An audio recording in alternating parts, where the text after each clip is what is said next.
And welcome to Local Edition on Time Warner Cable. I'm Steve Swatt with the Sacramento Report.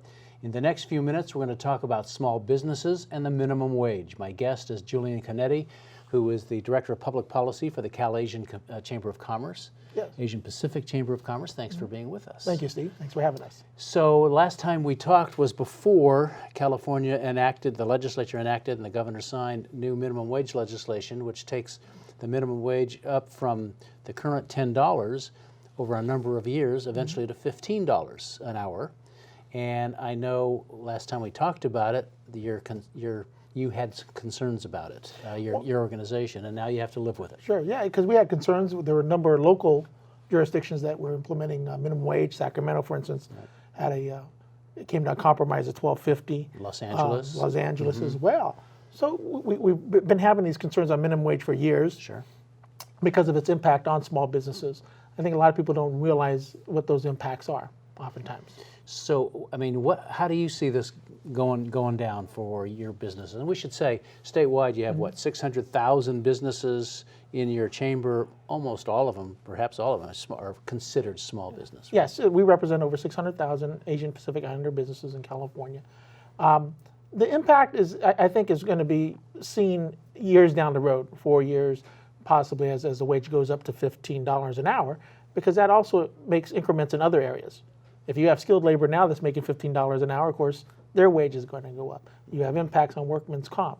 You have impacts on the employer's portion of responsibility for FICA and Medicare, et cetera. The new law takes effect in January, and that first year, the bump up is only 50 cents an hour to $10.50. Would you think that first year, generally, we would not see much of an impact? I would agree with that. I mean, you know, we're already prepared for $10. Like I said, here in Sacramento area, I know they were prepared for $12.50. So I think we've kind of prepared for this. The biggest, I guess, argument is that the small business input into the legislation as it moved forward and moved forward quite fast, quickly.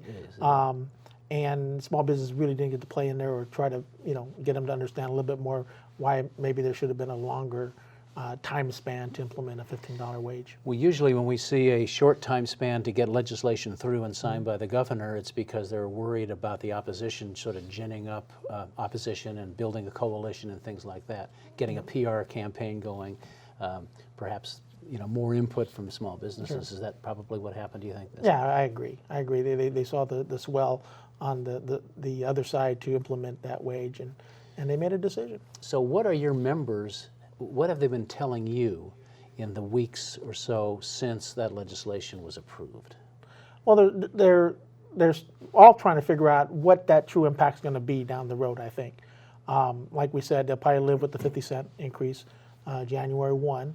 But as they look forward, I mean, it's really going to implement, them having to implement measures that help them keep pace with that new wage. And the argument has been for eons, it seems like, that when you add on these costs, and it's not just the minimum wage, but ancillary costs that come with it, that these smaller businesses, their margins, many of which are already very tight, especially in the restauant industry, for example, they're going to have to lay off some workers or cut hours or yeah, I mean, you can see price increases, layoffs. I think an employer will cope with it in a several mechanisms in cutting back in certain areas. All right. Well, we're out of time for this segment. Julian Canete of the CalAsian Pacific Chamber of Commerce, thanks for coming by and talking about sort of the brave new world for your members. We appreciate it. Got it. Thank you. And thanks to our viewers for watching Local Edition on Time Warner Cable. A reminder, you can see this and other interviews on YouTube, My Government on Demand, and the California Channel. I'm Steve Swatt. Have a great day.